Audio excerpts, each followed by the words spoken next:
morning. My name's Tim McGurthy. I'm proud to be here to represent the Worcester Regional Research Bureau. We're an independent research and analysis of public policy. We undertake independent research and analysis of public policy to promote informed public debate and decision making. We're pleased to host this forum off campus, institutions in the neighborhood, here on Union Hill with Worcester Academy. And with that, I'd like to introduce Henry Dormitzer, the president of the board of Worcester Academy, to say a few words of welcome. Thanks, Tim. It's really great to welcome everyone here to talk about the subject about the engagement of educational institutions in the community. And you're sitting in a room where that's a topic an awful lot of the time.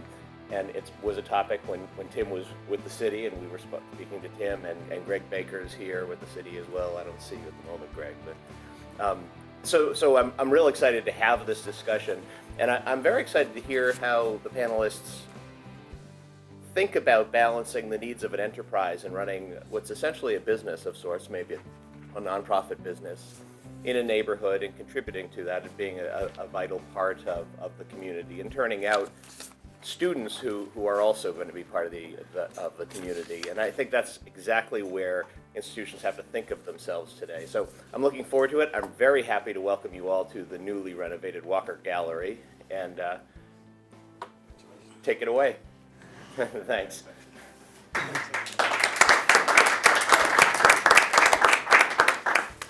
I also want to thank Ron Sino, one of our panelists, who's the head of school here at Worcester Academy, for hosting. Kristen Titchener of Worcester Polytechnic Institute, who, as well as Charlie Monahan of Mass College of Pharmacy and Health Sciences University. And importantly, David Angel, president of Clark University, who's serving as our moderator today. I also want to thank our sponsors, Commerce Bank, our presenting sponsor, Harvard Pilgrim Healthcare, and we're proud to welcome a new sponsor, Millbury Savings Bank. Rob, you're around here. Rob is in the back. Rob Morton, president of Millbury Savings Bank, a neighbor just down Providence Street, and so another member of the local community. Consigli Construction Company, and all the Research Bureau sponsors that are listed on our website and in our annual report. This type of forum, free and open to the public, wouldn't be possible without their ongoing contributions and efforts. So we thank them. I'd also like to thank the Telegram and Gazette, which is our media sponsor, which does a great job of helping us promote and get the word out about the different events and reports that we put forward. Home to 9 colleges and universities and a remarkable number of elementary and secondary schools, Worcester is an educational hub. These schools have a profound impact not just on their students, but on their neighborhoods and the city as a whole. While the public conversation often focuses on their tax-exempt status, tax dollars are just one way that residents contribute to the community. Engaged citizens take pride in their community, assist their neighbors, and take part in civic life. We are fortunate to have representatives from some of the major Worcester-based educational institutions to talk about their role in the community and how they interact with their neighbors and the city at large. I'm honored to introduce President David Angel of Clark University, our moderator this morning. President Angel earned his undergraduate degree from Cambridge University and his PhD from UCLA in 1989.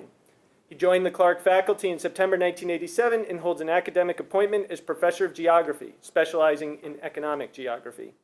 He served as Clark's provost from 2003 to 2010, overseeing all undergraduate and graduate programs, then was selected by unanimous vote of the Board of Trustees to assume the presidency of Clark in July 2010. President Angel's research focuses on issues of technological and industrial change. He's a recipient of numerous major grants from the MacArthur Foundation, National Science Foundation, Social Science Research Council, and the U.S. Department of Commerce. He's a member of the Commission on Institutions of Higher Education of the New England Association of Schools and Colleges, as well as the Association of American Colleges and Universities LEAP President's Trust. He's a board member of the Association of Independent Colleges and Universities of Massachusetts, Massachusetts Biomedical Initiatives, and the Institute for Energy and Sustainability, and serves as chair of the Higher Education Consortium of Central Massachusetts. So, President Angel.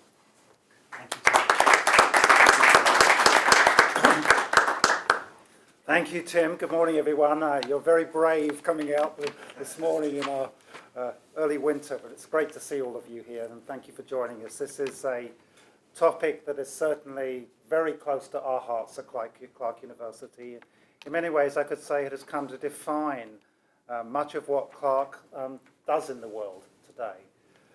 You know, more than 30 years ago, President Traynor the seventh president of Clark, made what I took to be one of the most important decisions in the history of our university.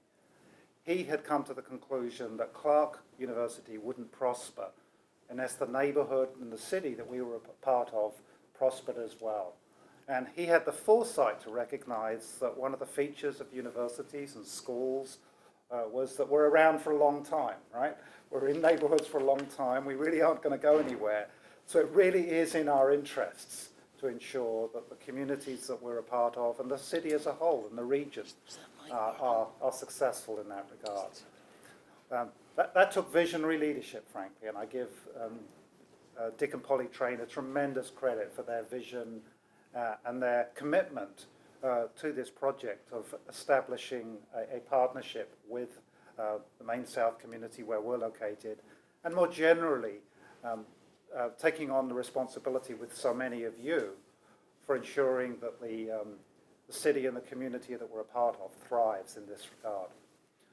We made the decision at Clark that the first place that we would really engage with the issue of community development was through public education. It seems like a sensible conclusion that you can't have a great city unless you have a great urban public education system. So we made the decision first to invest in working closely with the Worcester Public Schools in ensuring that kids in our neighborhood had, frankly, some of the best educational opportunities in the United States. And we've accomplished that. The schools that we work with in our neighborhood truly deliver extraordinary transformative educational opportunities for students. Students living in our neighborhood who qualify for admission to Clark University can go to Clark for free, which is, these days, I'll say it quietly, a couple of $100,000 worth of benefit in that regard. Any point in time, we will have 30 to 40 young people from our neighborhood who are attending Clark University. We've also been heavily involved in housing work, in community safety, and increasingly are involved in public health work in our neighborhood as well. From our work, I would have you take away really two key messages and themes that we believe have been central to what we do. The first is the concept of partnership. We knew that in our neighborhood we could not really achieve, in our city, we could achieve some on our own, but we could not achieve much on our own. And really the key to our success was a full and deep and authentic partnership. So we created the University Park Partnership around Clark University. It had a board. Clark has one seat on that board. And we took the risk, and frankly it was something of a risk to say, we trust our neighbors, we trust the organizations, the CDC, the churches in our neighborhood, other community organizations, to come together with us and jointly make great decisions about how to live this community and this neighborhood. And I think that has really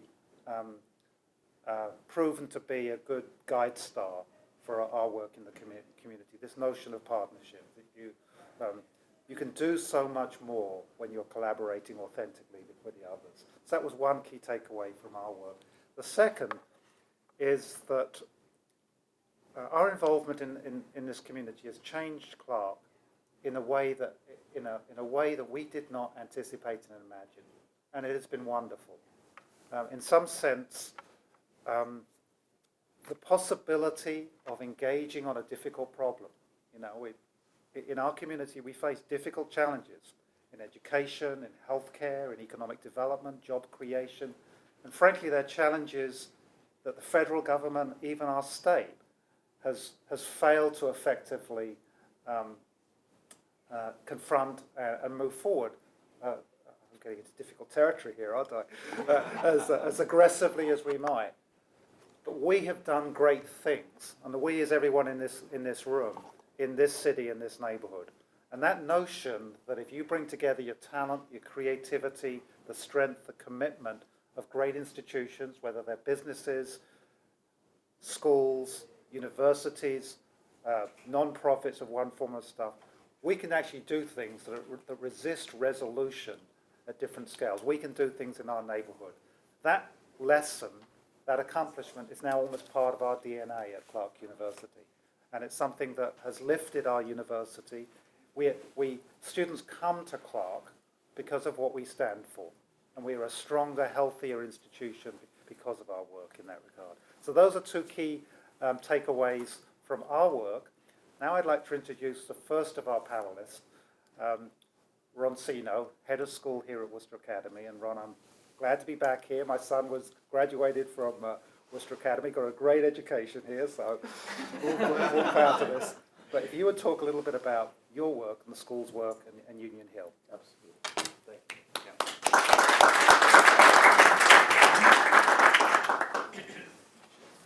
Good morning.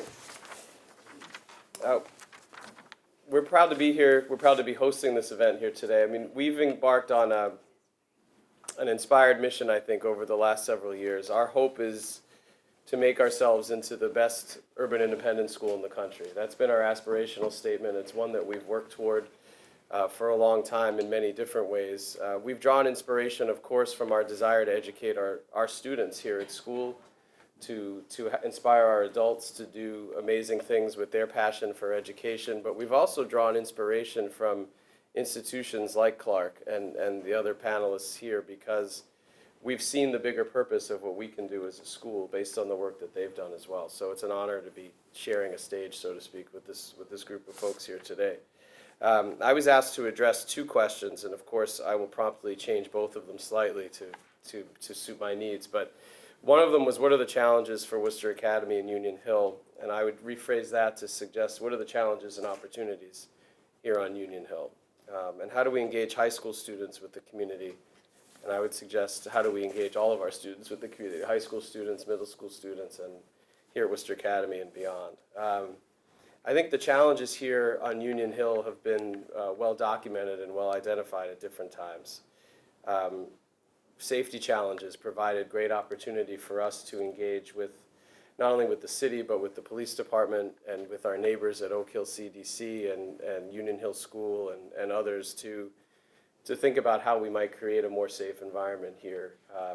It has led to some great discussions over time. It's led to our ability to hire an extra police detail at the right time of day to serve traffic flow in the community, to serve our purposes in getting back and forth to fields. But it's also thankfully led to the city's investment in more police presence up on the Hill and more connection with the community. It's not just an enforcement presence, it's a real community presence, and we're grateful for that. One of our challenges, I think, in the community that's been well documented is housing and home ownership. 1 in every 5 homes is owner occupied. So how do we start to address issues of housing and home ownership in the community? One issue, I think, is perception of the community. When you enter, I think people have to feel a sense of welcome and a sense of pride as they work through. And one of the activities in which we've engaged as a school is in urban planning, and as part of our own strategic planning effort, and being able to share those plans with the city and then work with the city on how to implement important concepts that are important to them within those plans as well. One of our challenges, I think, is feeling at times over the years like we were the primary investor in economic development and in quality of life in the community. And how do we help inspire further change through our activity here at school? Quality of life in general, I think, has been an issue for Union Hill in the community. Quality of life doesn't change overnight, and sometimes quality of life issues generate over decades, right? And the degradation of a neighborhood can take a long time and is a reflection of a lot of different decisions that are made. And it takes time then to build the quality of life of the neighborhood back up. And that's something I think that we're trying to maintain a certain optimism about and an energy about on a regular basis. And it's really important for us, I think, to think about education as one of the issues in the community. You know, when we started investing thoroughly in our vision of being the best urban independent school, we're doing that while we have an elementary school across the street that at the time was designated as a level 4 school. And what ways could we contribute to the improvement at Union Hill School through our educational programming, through our human resources, both faculty and students alike. And, we're proud to say we have a small part in their turnaround to becoming now a level 1 school right across the street in just a few years' time. So I think those are some of the challenges that I think that we faced here up on the Hill. And just internally here at school, enrollment helps drive our success. We want to draw, as President Angel was suggesting, you want to draw people who believe in your mission, who believe in your core values. And we are able to do that by inspiring them through our educational program. But we want to continue to improve perception of our community, because that will continue to draw people into it and allow us to feed our educational program back out and produce the kinds of citizens that we want to produce as a school. So how do we engage students? I think we engage students in a lot of different ways. Some of it is structural. So for us, we need to make sure that we have aligned our mission, our values, our pedagogy, and our program to be able to feed into making our students better citizens here in the community. We've rebuilt our academic structure on campus. We've changed our academic schedule to be longer class periods, 75-minute class periods, with the hope of inspiring folks to get out into the community, to take on larger projects, to engage in deeper learning. We talk a lot with our teachers about design and inquiry. So our teachers are designers of a great program here at school, and their job is to inspire different methods of inquiry in the classroom to make sure that our students, in engaging in that inquiry and asking big questions, start to come to understand the issues that they face in the world, even as they understand their own identities. So we have this process where students understand who they are, they understand what their place in the world might be, they understand what the problems that they would face in our immediate community, but also in the future. And they start to engage in the development of solutions to those problems. It doesn't mean that they're going to solve every problem in every class right away, but they start to understand the process of critical thinking and problem solving, and they are then going to engage in pursuing their passions. We are promoting service learning.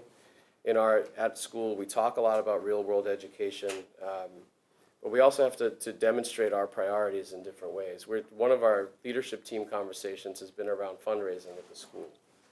So we generate funds and service dollars and for a lot of different purposes, but we're driving fundraising efforts towards the community. We're trying to push students to say, look, when we raise money, let's raise money for our immediate neighborhood. Let's figure out the ways that we can push that into the organizations, into the schools, and into other organizational efforts here to make sure that we are the primary contributors on many different levels. Our athletic teams, for example, are also getting out and doing service right in the immediate community. Our teachers are starting to engage more in service learning projects as part of the regular curriculum. Our job is to inspire passion. Inspire the passion of our students, inspire the passion of our faculty, and to nurture that. We are teaching leadership skills on a regular basis here. And we need to teach leadership skills along with related competencies. So we're talking about cultural competency, the ability to relate to people who are different than you, to understand their experience, and to figure out how to mesh it with your own. We're talking about collaboration and curiosity and design thinking and activism. It's one thing to sit back and understand what's going on around you. It's another thing to translate your passion into action. And if we're not creating activists with our students, we're failing at the end of the day. We want our students to be change agents. We want them to get out and change the world that they live in and make it what they want it to be as they go through life. And so we've talked about opening our gates. And that has happened in many different ways over the years. It happens through the classroom. It happens when language teachers invite local musicians in to share meals with the students and to present the work that they do. It happens when our statistics class goes down to the Friendly House to work on a project that will serve Friendly House's goals and mission. It happens when our students decide that Union Hill needs a library, and the Destination Imagination team in the 8th grade takes advantage of that opportunity to make change. It happens when upper school students this year figure out that there's no science curriculum at Union Hill School. And so they've decided that our program that started around young women and innovation and an innovation lab in the basement of one of our dorms has now turned into an educational project where that group of inspired young people goes across the street after school and works with elementary school students. It happens when our director of diversity and student leadership decides that we should sponsor a Building Bridges program that ties some of our upper school student leaders with our 6th grade and Union Hill's 6th grade to talk about what it means to be a leader and to talk about where diversity work can help students come together and inspire one another to more exciting projects down the road. It happens when we think about building our new performing arts center out on the South Campus next to our Morse athletic field, and the ways in which we can inspire students through the arts and build community theater programs down the road. And tying into our interest in exposing students to the arts, we have our 2 arts department chairs invited students from the local elementary schools to attend the middle school play this past weekend. So as President Angel suggested, it's about collaboration. It's about finding ways to work together towards common goals and really building common ground for students on a regular basis. Some of our 8th graders last year engaged in an ethnic market project. One of the important pieces of demographic information that we know is changing right now in Worcester is the kinds of communities that are developing here, and it's shifted over the last several years, and we just saw that through a research report that came out as well. But understanding who those communities are, understanding how the market can be a center place or a representative moment within the development of that community in a neighborhood, and that central place that those markets have, and turning that into a project that is interdisciplinary and inspiring students to get to know the people that live around them where they go to school. Some of our students all of our students have to engage in graduation projects. And so we've made more specific strands within our graduation project program because we felt like it was important to talk about career exploration and real-world opportunities within the context of these graduation projects, forcing students to actually do something that adds value. I shouldn't say forcing, encouraging students to do something that adds value to their community. And so one of the projects that popped out of that over the years is our Summer Scholars Program, where one of our students did some research into the achievement gap and summer slide and realized that students who don't have access to resources over the course of the summer tend to come back to school less well prepared, and they lose whatever momentum they've gained along the way. And so she worked with one of our faculty members to develop a Summer Scholars Program, which has been in effect for several years now and is starting to draw funding from private sources within our alumni base, but also from some public sources as well. So it's that kind of change and sustained effort which will make our neighborhood a better place, which makes our broader community a better place. And it's our job to inspire that as we go on. So thank you very much. Thank you, Ron.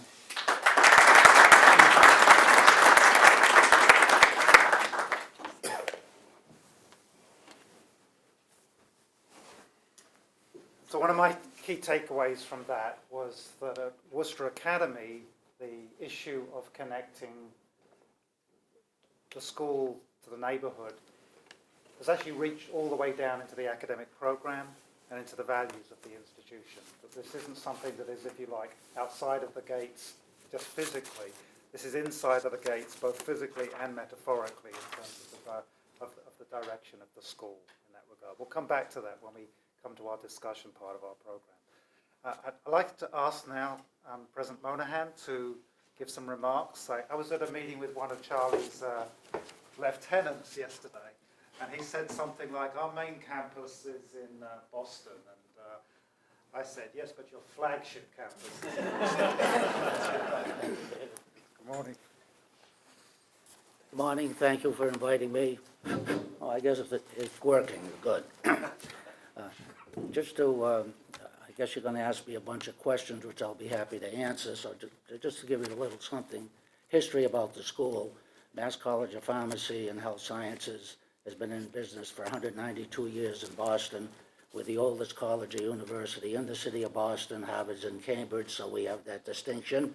And I'm just starting my 19th year as president. I can't believe how the time has gone by. And I want to thank Clark University and what they've done for the neighborhood up there because, as many of you know, I had a pharmacy across the street for 31 years, and thanks to Clark, we were very safe and the neighborhood was upgraded, and between Clark and St. Peter's, we survived for 31 years. We even got Clark got a grant to plant trees on the street and storefront monies and things of that nature, so that's just a little history of where we come from. I was a trustee for 18 years. The last 6 years, I was chairman of the board, and I raised a lot of money, put up a $60 million building. So while when they were looking for a president and I had sold all the pharmacies, I moved into the presidency. So now I get paid for what I did for nothing before, chairman of the board. Just, you know, higher education is really interesting. It's something that I learned on the job. There's 4,666 colleges and universities in the United States. City of Boston has 25 colleges and universities. Worcester has 12. New England has 250. So just to give you a little perspective, and they're all different, and they can't speak with one voice because every school does their own thing. We have outgrown the Boston campus. We have 4,500 students there, and we don't have any space. We're in the high-rent district. Harvard's across the street from us on Longwood Avenue. And we do a community benefits package, and this is Worcester. We do one of these every year.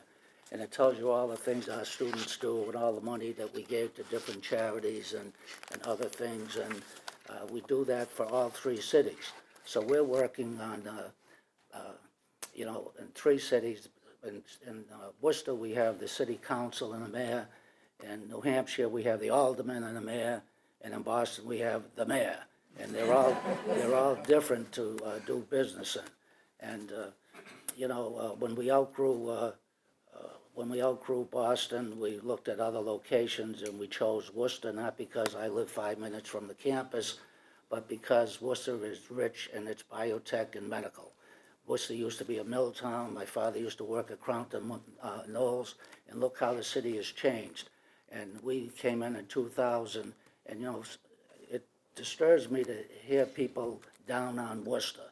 If you wrote down on a piece of paper everything that's happened in the last 14 years between Union Station, Gateway Park, Hanover Theater, the new fire station, Hilton Hotel, all the things that have happened in Worcester, we're very fortunate. When you look at Hartford and you look at Lowell and you look at Lawrence, you know, those cities have a long way to go. And in Worcester, we got in right at the right time. We can only give degrees in healthcare. Where we come under the legislature, we were founded in 1823. We don't come under the Board of Higher Education. So when we want to open up a program, we just go to the accreditation body and meet their requirements and do it. We can't give law degrees or any other degree, only in healthcare. So today, and we've really grown in the last 19 years. We had 1,000 students when I started. We currently have 7,000 students. We had 1.5 buildings. We currently have 26 buildings in 3 cities. We didn't have any international students. Right now, 12% of our population are international students in the three campuses out of the 7,000 students. So there's been a lot of changes in higher education. Out of all the colleges in the country, there's about 12% that have non-traditional college presidents, and I'm one of those, you know. So really, when I first started as a trustee, you couldn't understand the financials. It was all hocus pocus. Now the financials are the same as a for-profit company. So the colleges are really a business, so you have to run it like a business, and then you have to have quality education. And we leave that up to the provosts and the deans and the accreditation bodies, and we're second to none. We currently have 65 degrees in healthcare. We only had pharmacy 19 years ago, and out of that 1,000 students, only 50 were health sciences. Today, pharmacy is only 30% of our 7,000 students. We have degrees in all these other fields. It's a great job. I had my knee done in the physical therapy department. They sent the faculty from Worcester out to take care of me in my office. I had my eyes examined and got the glasses here in Worcester.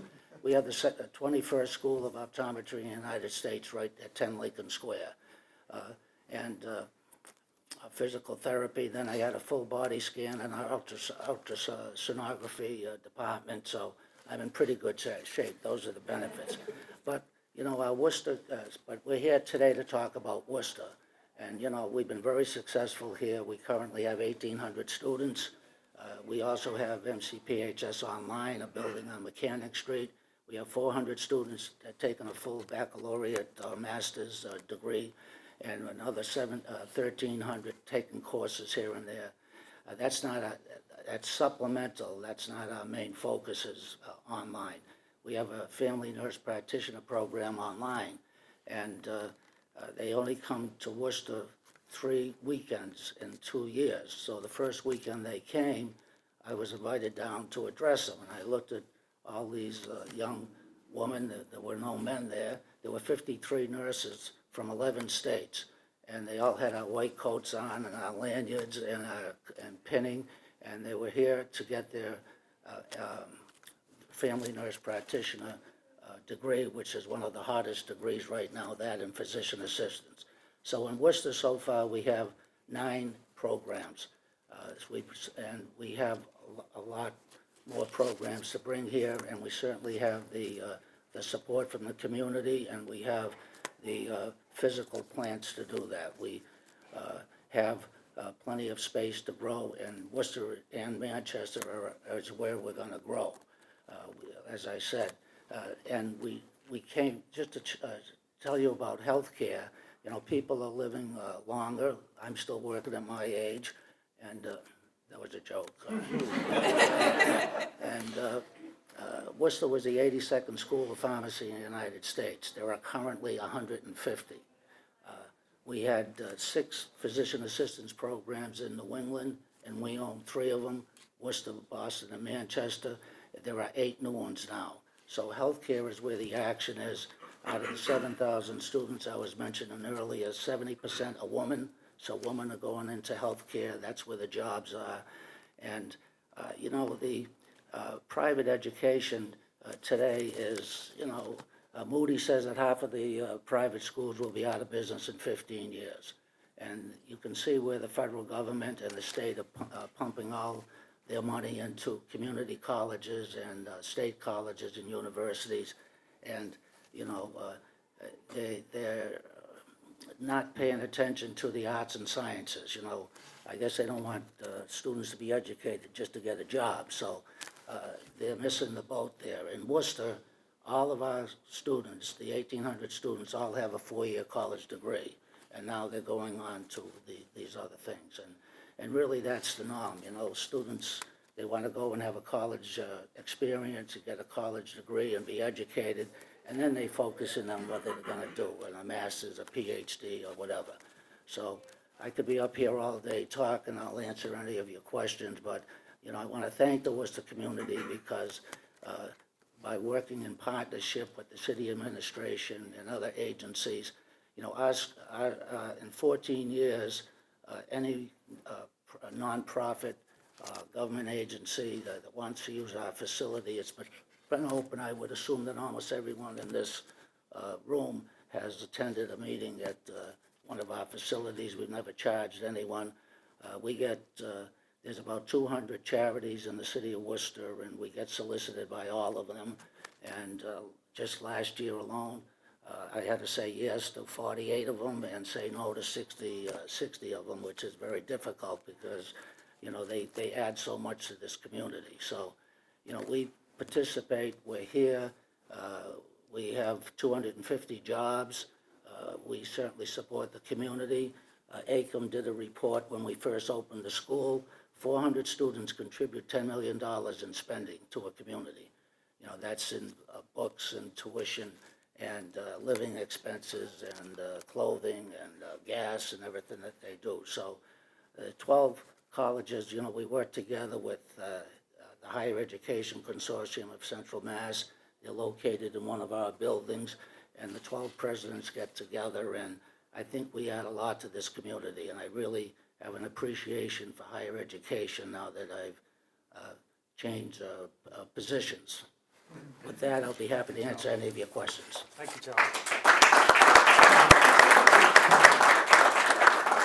So a couple of things that I, again, take away from Charlie's remarks there. First is, you're beginning to see, in some ways, the diversity of ways in which schools, colleges, non-profits engage in our community. There isn't one model here, a variety of different ways. And I think part of what we need to do in the city is to embrace that diversity of opportunities. Charlie, I think, and congratulations to you for your leadership, Charlie, on all of this. I think one of the key results of this is just to kind of get that material sense of the economic impact that higher education and education more generally has in our community. Charlie says the multiplier effects of having students here is tremendous. We have now, among the colleges and universities in Worcester, we have over 35,000 students in Worcester County. The direct economic expenditures in Worcester County are now just over $670 million a year. So that's salaries, purchases, building projects, where we use local contractors and things like that. $670 million a year in Worcester County. That translates in economic activity terms into somewhere north of $2 billion worth of economic impact that's generated by this. So this is one of the ways in which we lift our city in this regard. I'd like to now turn to Kristen Tishner, who's Senior Vice President at WPI, who's going to give us another picture on the ways in which we support our neighborhood and our city. Kristen.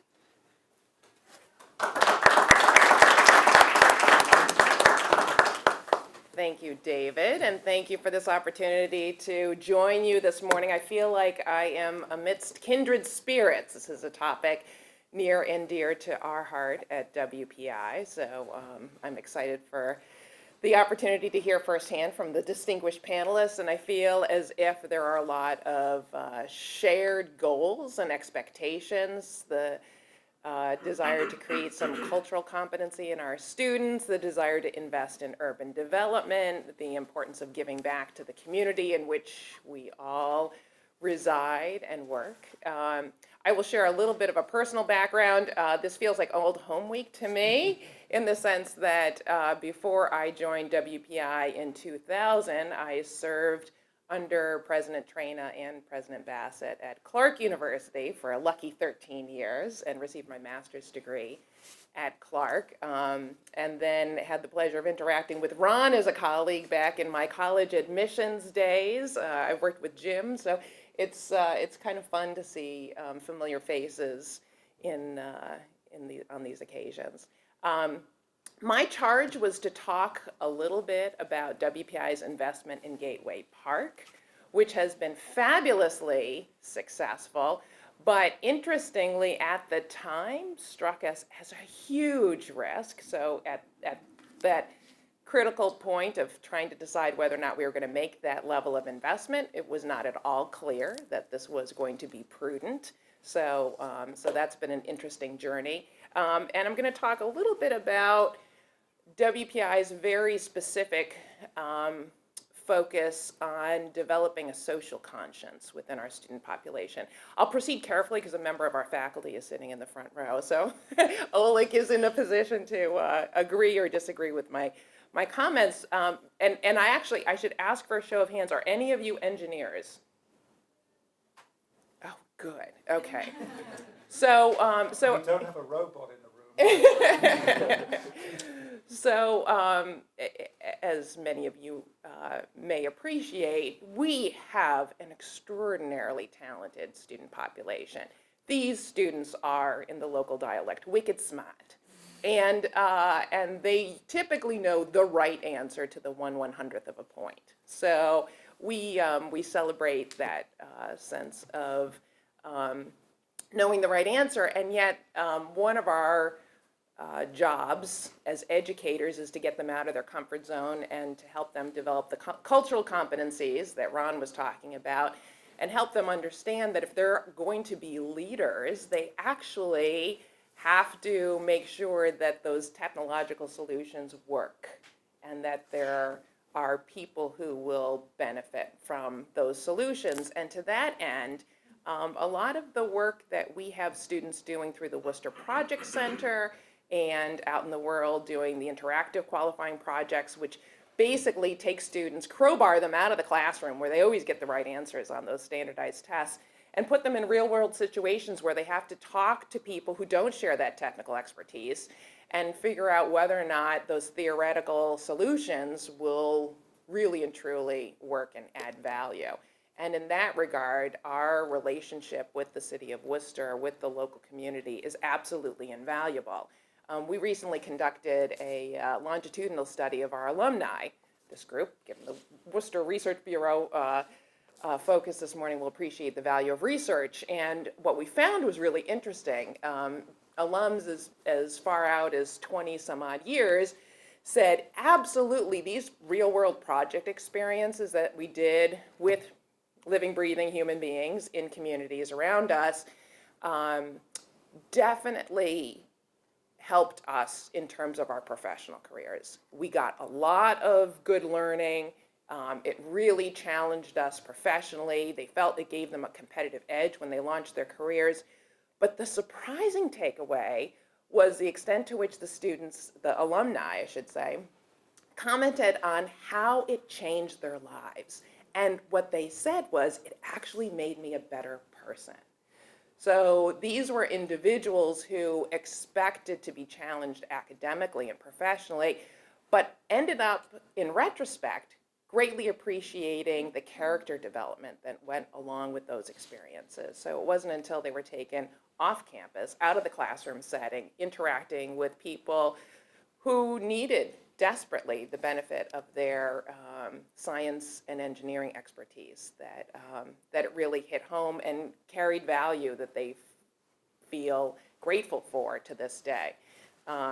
So when we do work in the local community, we've had students, for example, working at Oak Hill Elementary School on heating issues. We've had students designing green technology for Friendly House and working on handicapped ramps in the shelter. Those are the kinds of experiences that I think stay with the students and are formative in a far more profound way than whatever grades they get on their particular exams. With respect to the work that WPI has done at Gateway Park, I just thought it was interesting to look back at some of the investments made. So as of today, the WPI investment in the Gateway properties amounts to $110 million. So that ended up being a much bigger price tag than I think our board initially expected. And it's a great example of the kinds of partnerships that David was talking about and the importance of collaboration, that this was never even remotely feasible if we were doing this in isolation. It was through work with the WBDC, it was through work with lots of local government agencies that we were able to pull this off. And for those of you not familiar, this is meant to be a mixed-use destination. It's 5 life science buildings when it's going to be fully built out, flexible, adaptable lab space. The idea is to foster collaborations between industry and academia. So it has been a really exciting opportunity for collaboration, and I think has helped Worcester be a destination for folks in the life sciences domain. But interestingly, again, despite the fact that now it just seems like such an obvious opportunity, I think one of the challenges we all face is that we're feeling an obligation to our home institutions that often can make us risk averse. And many of the things that need to be done, unfortunately, require us taking a deep breath and jumping into the deep end. So I would encourage us to keep that in mind. I think I will leave my comments there because I'm anxious to get to your questions, but I will just say that WPI is really committed to providing opportunities to have our students and our faculty work closely with the city, and that I think those interactions have been invaluable. You know, you think of malls and anchor tenants. I view WPI as an anchor institution within the city of Worcester, and we're just grateful for the opportunities to get out in the community and learn and improve the quality of the life together. So, thank you.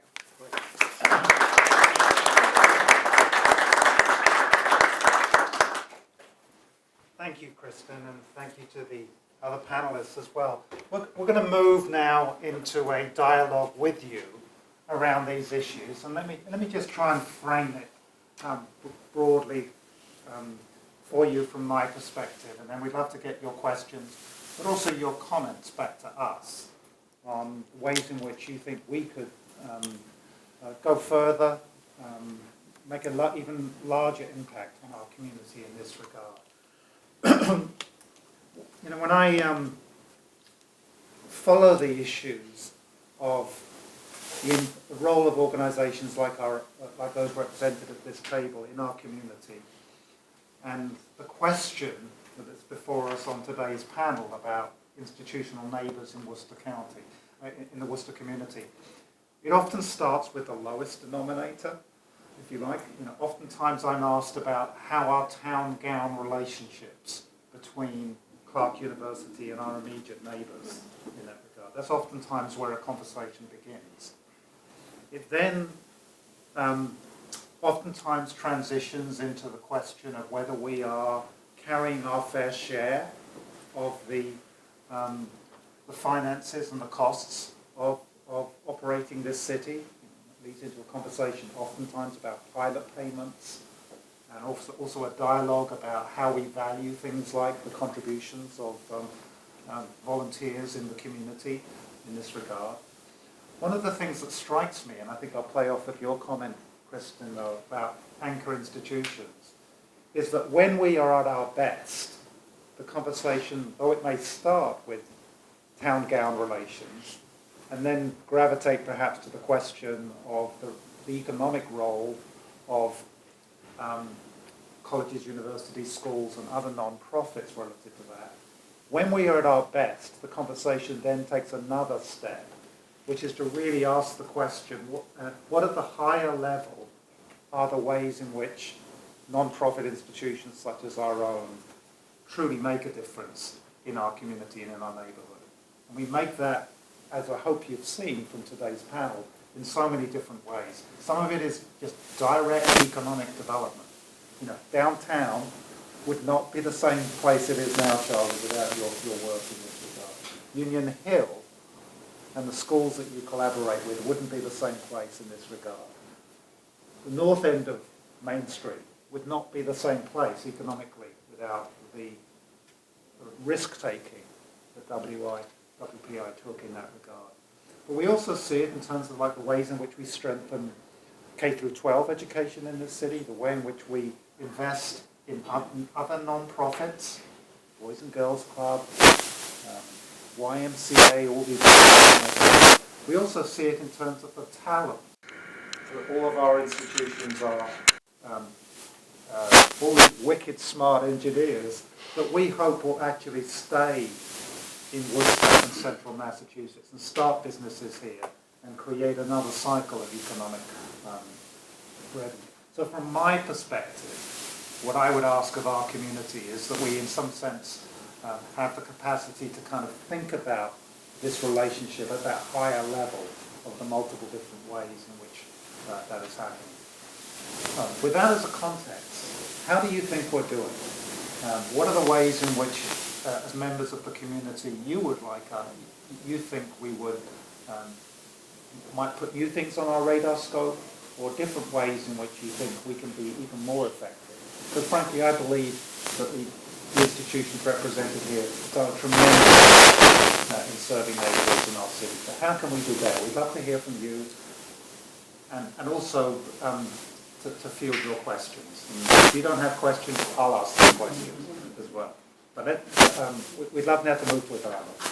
And maybe if you could say who you are, and whether you want one of us particular to answer the question, or just the group. I'm Gail Randall from the Alden Trust and Greater Worcester Community Foundation, and I appreciate all the wonderful examples you've given today of the contributions that each school makes. And you make the point, David, about each school takes from its values and its vision for its kids specific things that you want to be known for. I think one of the most remarkable examples is University Park Campus School. And so my question is directed to you. It seems we haven't been able to replicate it, or other schools haven't jumped in to do the same in their neighborhoods. And I'm not questioning what reasons schools might have for not doing that, but I'm wondering what does a school need from the community if we were to really get behind that kind of effort, so that we would have more University Park Campus schools for children here to attend? Yeah. Well, I may be a bit out of my league on this one, Gail. I'll tell you from my experience, but there are others at Clark and obviously in our community who I think could speak to what is a critically important question. From what I've seen from Clark's work, I think one of the takeaways that I have is that there isn't one path to success in our schools. So very early on, when we were doing University Park Campus School, this is 10 years ago now, we had groups come into Clark who, from all across the country, were essentially encouraging us to come up with a playbook, if you know what I mean. You created this success in this school where kids who come from very underprivileged backgrounds and who are reading 2 or 3 grades below where they should be, and you have this extraordinary rate of not just graduation but going on to higher education. What's the playbook? Because we want to take that playbook and replicate it at schools across Worcester, schools across Massachusetts, schools across the country. And we have resisted that thought that in fact there is a single model that can be replicated.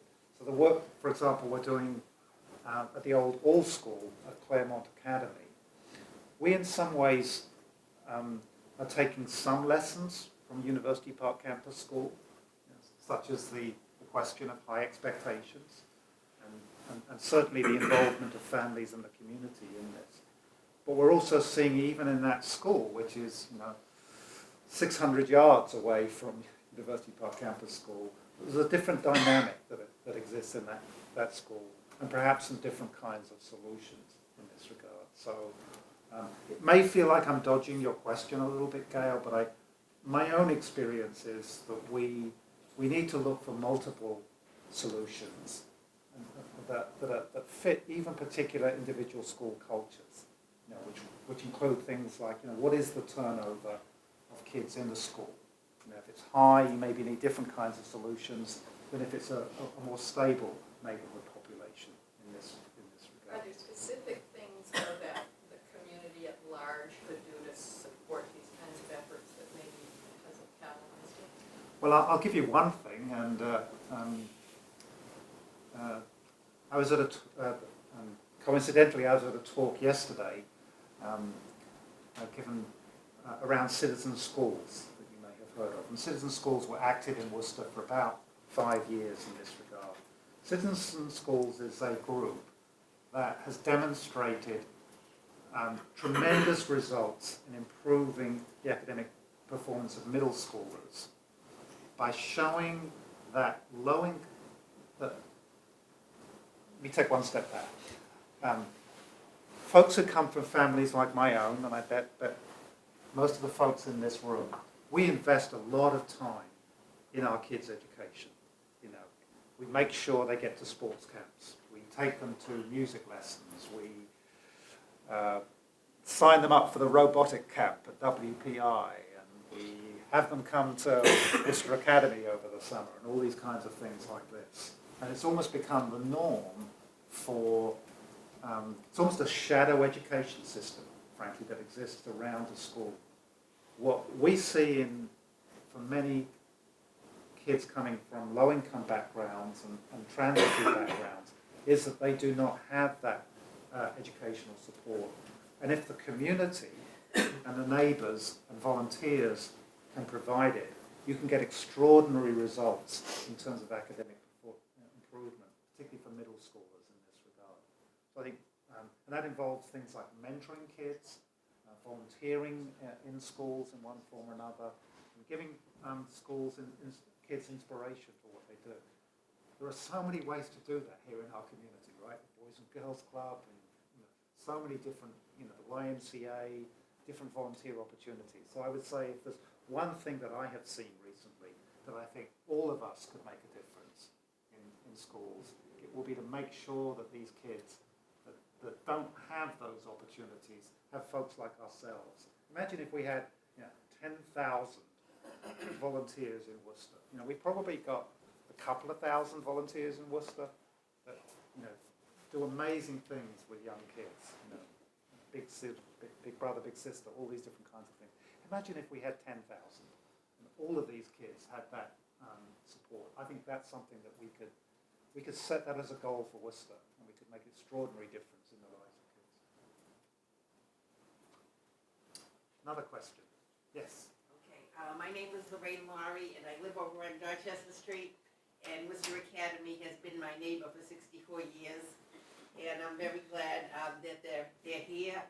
I go way back with Worcester Academy when they had Davis Hall and the castle, and I remember when some of the towers came down when they had the hurricane. I looked out my TV room window, and part of the thing was down, and it was kind of like devastating.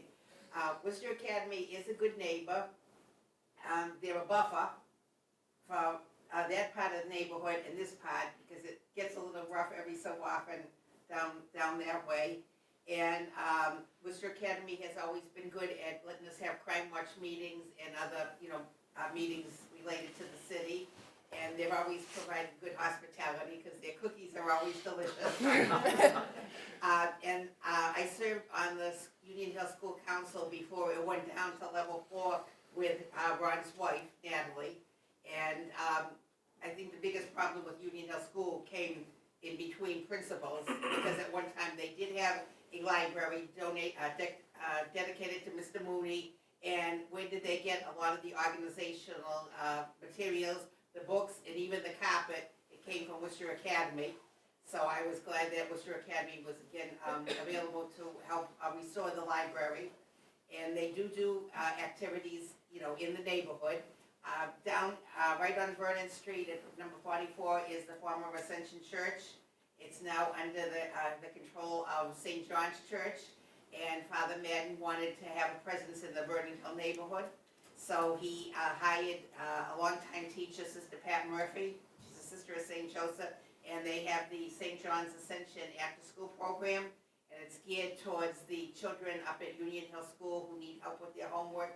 And Worcester Academy students volunteer down there, and for the last couple of years they have a winter carnival, and they invite the students up here, and they play games. Ron, I think this is a plant. I'm waiting for the ask, though. I'm waiting for Lorraine to hit me with something. I know. Hit him with a question, Lorraine. You have a question? Okay. I would say, could you please give us a preview of what's going to happen at the Old St. Vincent's Hospital property, because the site, especially facing Winthrop Street, looks like a bombed out building. So what do you have planned for that section of the neighborhood? Step one is taking ownership of it, which we haven't done yet. You know that we have, the old St. Vincent's Hospital is about a 15-acre parcel. We own 10 of the acres, and that's, on that part of the site is where we've built the Morse athletic field, and that's one of the biggest green spaces in the community, actually, and we've left that open. Whenever we're not using it, the deal is that anyone can, and it's been treated with amazing respect, and I think stands as a great symbol of what's possible in a community when you trust and respect one another, and people are able to share resources in that way.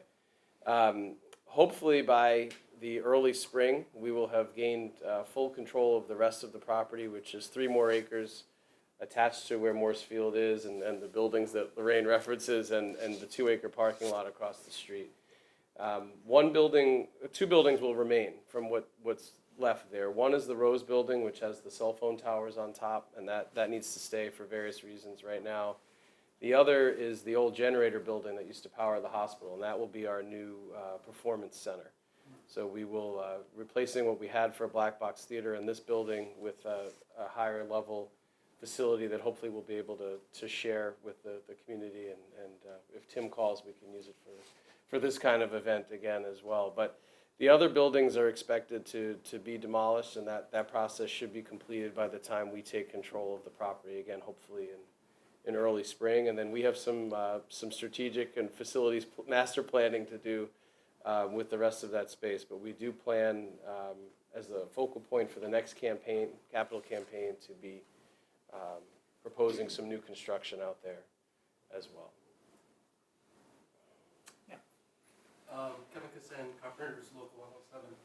I really want to thank you for the way you do share the new soccer field up there.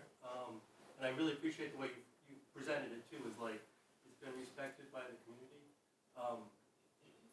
A lot of my personal work is doing neighborhood work. And so for me, when I saw the title today, neighborhood to me is an economic entity of people, and it's a small local economy. And it's 2 blocks in one direction, 2 blocks in another direction. And so institutions such as all of yours, anchor institutions, first and foremost for me need to serve that small economy before they try and serve the big community economy. And so we need to remind ourselves of that all the time, because oftentimes we've swallowed up something that was an important piece of a neighborhood. That's the fabric of the neighborhood. The fabric of the neighborhood doesn't hold, the fabric of the city doesn't hold. So I actually want to address both you folks from WPI and from Mr. Monahan. Who do you see your neighbors as? So in your presentations, I heard you talk kind of about your community work, which is all great, but I certainly feel you have an obligation to your neighborhood. And so if you could talk a little about who you see your neighbors are and how you're supporting neighborhoods. I'll go for it.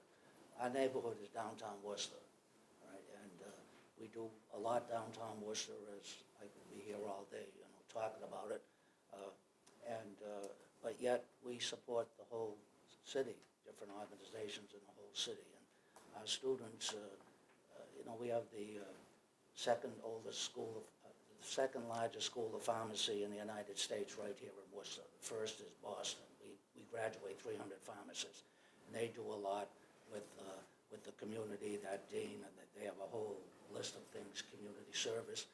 Part of their education requirement is they have to have 20 hours of service learning.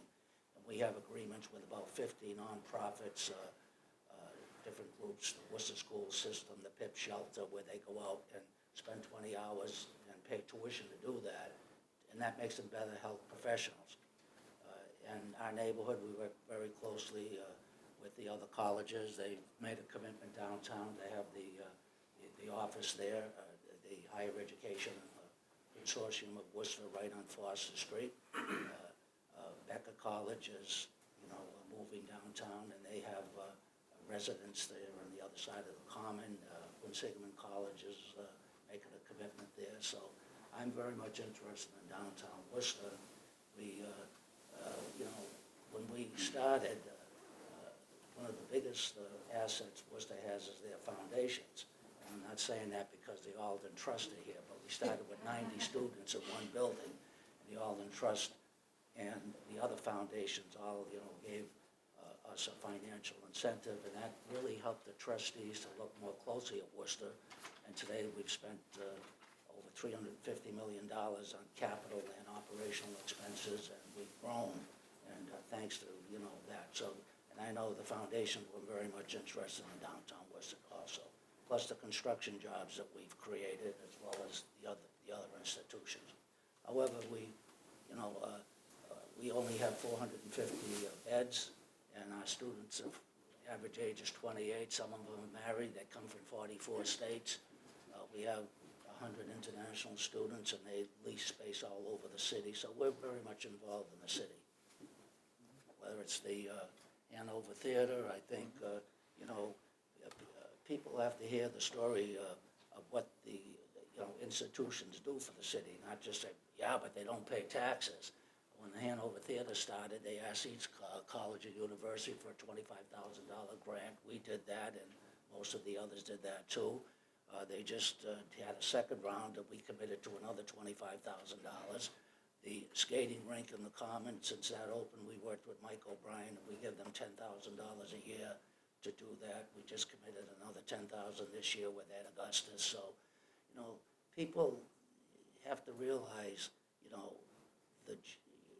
we're very fortunate to have these 12 institutions in the city of Worcester. So I say the city of Worcester is really our neighborhood. Of course, Worcester's a city of 7 hills like Rome, so you can't just stay on one hill. You have to look at the city as a whole. Kristen? So Charlie is comparing Worcester to Rome. I would compare it to Chicago. So I love the neighborhood dynamics, and you're absolutely right. When we have people coming in to consider WPI as a destination for their kids, they do exactly what you described. They're looking 2 blocks, north, south, east, and west, and the relationships we have with those local churches, those local schools, those local businesses make all the difference.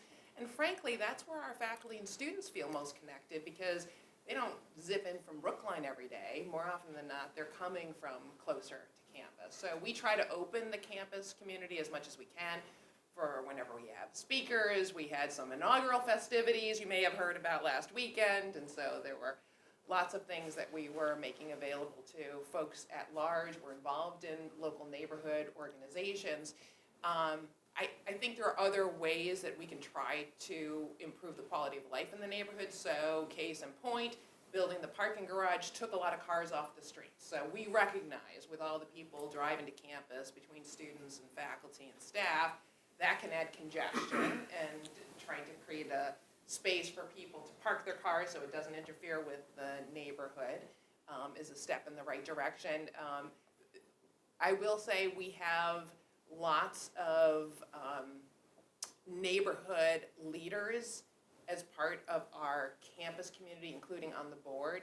So Warner Fletcher, who's very involved in the Worcester community, was among the first to tell us, yeah, that work you did on the side of Park Avenue looks great in terms of getting the cars off the street, and we appreciate the parking garage and all the rest, but we've lost all those trees. So we did hear back from people who drive that stretch of road day in and day out that the aesthetics matter too. So that was a good point, and we added landscaping along the street. So I think it's an ongoing conversation, and making sure we have our ear to the ground and we're being responsive, because we're looking at the neighborhood from the campus, but folks looking at us sometimes will point out things that we're not seeing. I think what all of us are trying to navigate in some ways are 3 dimensions of this puzzle. All of us do have a neighborhood, an immediate neighborhood, one. I think all of us, to some degree, recognize that downtown is a collective asset, and that the city won't really flourish unless the downtown also flourishes. So we have, if you like, skin in the game. All of us have skin in the game in terms of downtown as well as our individual neighborhoods. But then we also recognize, in some sense, the unit of analysis, if you like, is Worcester as a whole, or even maybe central Massachusetts. So as we think about our engagement, we're trying actually to pass, what's the extent of our focus on our neighborhood, what is our engagement downtown. For Charlie, that's perhaps one and the same thing to some degree. But we're also thinking, as Charlie said, about the success of the city and the community as a whole, and trying to figure out what the balance of investments, of engagement is that gets that right across those 3 areas. May I make a quick comment? Yeah. Greg Baker's here, the city's director of neighborhood development, but one of the things that I think Kristen spoke earlier about the need for the institutions to take risk, and I wanted to offer also that I think it's important for the city, and they've done this, to engage in this discussion of what is the neighborhood, right? In what are these important clusters of life throughout the city? What are the ways in which they need to be self-sustaining, and also what are the ways in which they need to connect with one another? What are the kinds of development that help build those kind of bridges and strength and resilience within the communities? And we can take all the risks in the world as institutions, but if we don't have willing partnership in working with the city and with other government entities, we're not going to make the kinds of progress that we've all been able to make as institutions. And so it's that vision building, that collaborative vision building, that's a real key to getting each of us to buy in, to do what we need to do as institutions, but also have the city be an important part of that. Yes.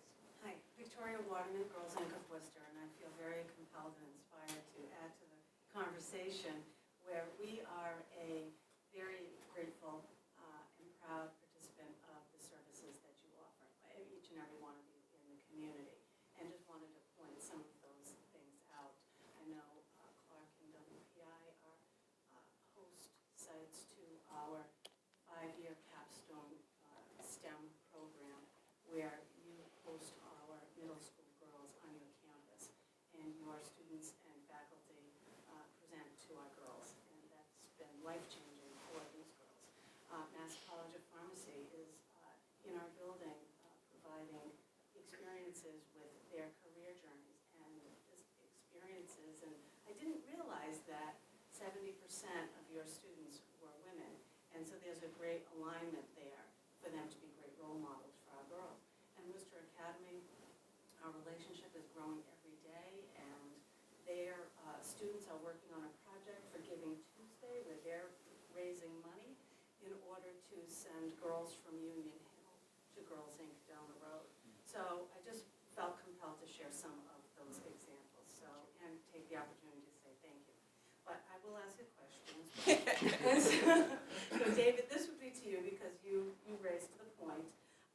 You had indicated that you feel that a solution to the question that Gail had answered, it would be to expand programs to the low-income students, and that certainly is the area that we serve. 66% of our girls live in poverty. So my question would be to you is, how can we help you help us?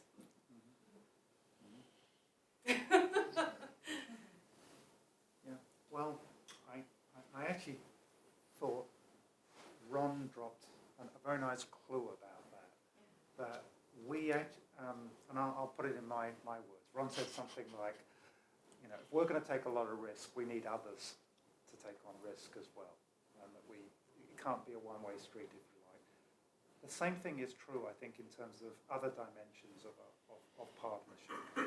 So, for example, we're very interested in working with organizations who are in things for the long haul, if you know what I mean. We think about partnerships in 10-year time frames, not 6-month time frames in that regard.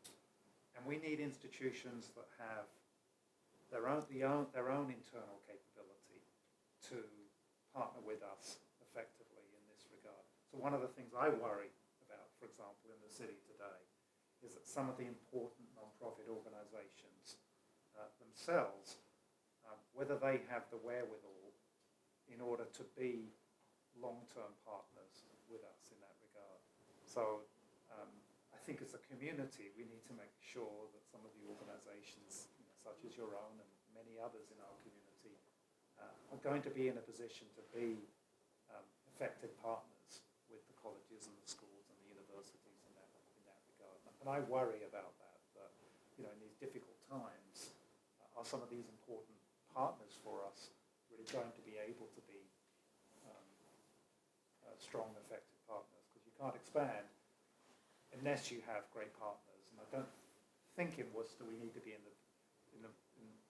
I don't think in Worcester we will need to create a lot of new organizations. We just need to make sure that some of the very strong organizations and good organizations we have the wherewithal, if you like, to be great long-term partners with us in that regard. Partnerships take a while to build, don't they? We all know this. And the social capital you build up in those relationships is very precious in this regard. schools in the neighborhood or across the city. Just one more point, I just want to make that we are regarded as an affiliate of Girls Inc. National Organization, as a leader, as a leader of partnering with colleges and neighborhood communities. There isn't another affiliate in the country that has as many relationships that are strong and provide as much value. And so as a result, Girls Inc. of Worcester does get considered for pilot programs, for funding, and other opportunities. And we can thank our college partners, in particular, educational facilities and other partners for that. So thank you. Thank you. Maybe we'll take one more question and I'll invite Tim to close. Hi, Karen Pelletier with the Worcester Regional Chamber of Commerce, and definitely want to echo all of our thanks and appreciation for all the colleges and educational institutions do for the community. My question is really sort of moving forward at the chamber. We're involved in what President Angel was speaking about, talent retention. That's really an opportunity, I think, to push, the economy here in Worcester to the next level. I'm curious, what you might think the missing link is as far as, I'm working with the career services folks, for example, to get the students jobs, and that's certainly a focus. But what's the missing link socially, culturally? Why aren't students at Start on the Street in large numbers? Why aren't they really turning out for the Shrewsbury Street Shuffle? Why aren't they at our parks? What is the missing link really? So much is done to sort of entertain and really involve students in their own campus, in the culture, what it means to be a student at everything on it. How can we really engage students socially, culturally in the city and get them invested emotionally? Seeing this as a place they live to live. I would say we're probably too old to answer that question. But let's each take 20 seconds on that. If you want to point to one or two things that you think would be important, what would they be? We'll go down the road. I'm serious. I think surveying the students themselves, and whenever I come up with what I think is a fabulous idea, and student affairs is part of my bailiwick, it just dies on the vine. So I would just say, whatever you can do to survey the students and or engage the student leaders on the respective campuses. And the chamber has done that and Yeah, generates some good Worcester data. government certainly. Charlie? You could bring more bars and clubs downtown Worcester, then they'll come down. There's only so much students can do. Now, our students go to school 12 months. They're very accelerated, rigorous programs, and they're very difficult, So instead of 4 years, see, pharmacy is 6 years, 2 years of liberal arts and 4 professional years. We don't do liberal arts here in Worcester. We do it in Boston, but not here. So when they come here, they do 4 years of college education and 2 years and 10 months. So they don't have time to do very much. However, if you read our community benefits packages, they're involved in so many things. What very few people know is that we have a licensed dental hygiene clinic, and if you're a senior, for $5, you can get your teeth cleaned in a licensed clinic right downtown, right at Lincoln Square. If you're a student, for $15, you can get your, and if anyone else would pay $25, and if you don't have any money, they don't charge you. So that's available there. The physical therapy department is available, and they don't call them patients, but they call them subjects. So the Briarwood and other, assisted living, they pull a bus up and we take care of the patients. Our optometry clinic, we have eye services, and we do a lot of free eye exams for veterans and other things that go there. So you get your eyes and we get your glasses there. So, our students are very much involved, and us, we can't speak as a whole. We have to speak independently because we are 12 separate institutions. But the last year of all of our programs, they're out doing clinical rotations. Physical therapy, they're out doing 9 clinical rotations, pharmacy, 6 clinical rotations, and they're not just in Worcester, they're in Worcester, Worcester County, and then really all of New England sometimes. So, they contribute there. We have faculty at, we have 6 faculty at UMass Memorial Hospital down there. We have 4 faculty at St. Vincent's, and they take our students, and they add a lot to that. And then I'll shut up after this one. But the 2 health centers, the Family Health Center, we have, they've given us the space, and we bring in all the equipment, the faculty, and the students, that we do eye exams for that population. 30,000 residents of Worcester belong to Family Health and Social. And we just did the same thing with the Kennedy Health Center, about 30. So a third of the city of Worcester go to those two health centers for their health needs. And we have our eye exams there. We go into the Worcester schools. We have a contract with the Worcester schools, and we go in and do eye exams in the Worcester school. I know I'm going off on a tangent, but I always the feel students, healthier when I'm on a panel. but the students are very much involved with that. And, you know, you want students to stay here and work here, well, you have to have jobs. If you graduate 300 pharmacists, there's no way the city of Worcester could, absorb 300 pharmacists. So, Ron, what would keep your families here? I think it's interesting because I don't think you have to convince people that Worcester's a good place to raise a family. I think it's the gap in between the times that they graduate college and the time that they decide to settle down and start having a family that folks need to focus on. And I think part of the emotional connection that students develop when they're at our schools is to each other as individuals as well as to the school community. And so finding ways to have those groups of students who are bonded with one another engage in a project in the community that helps change the community for the better. It's not just about the survey piece. I think it's about actually having them do the work and start to settle into the environment and say, I'm going to make the change that I want to see right now. It's for us, for all of us, I think we're global communities. We have people from all around the world who come and find us here. So they're not all going to stay. But when they're here, you want them to develop that affinity for the community, that they're able to tell other people, you know what? You can find what you need there. You can find a social scene. I know we were laughing at the bars and restaurants commentary, but you can find places where you can meet people. There is energy to the city, and it's worth sticking around and finding out how it connects to the rest of New England as well. Right. So my one word would be transportation. I think that we're seeing some great assets across the city now, and I think we have a puzzle still to be solved about how to make all of those assets, whether it is getting to Girls Inc. or getting to downtown or getting to the art museum, or getting to the restaurants as accessible as we possibly can, particularly for folks who don't have cars. And a large part of our population don't have cars.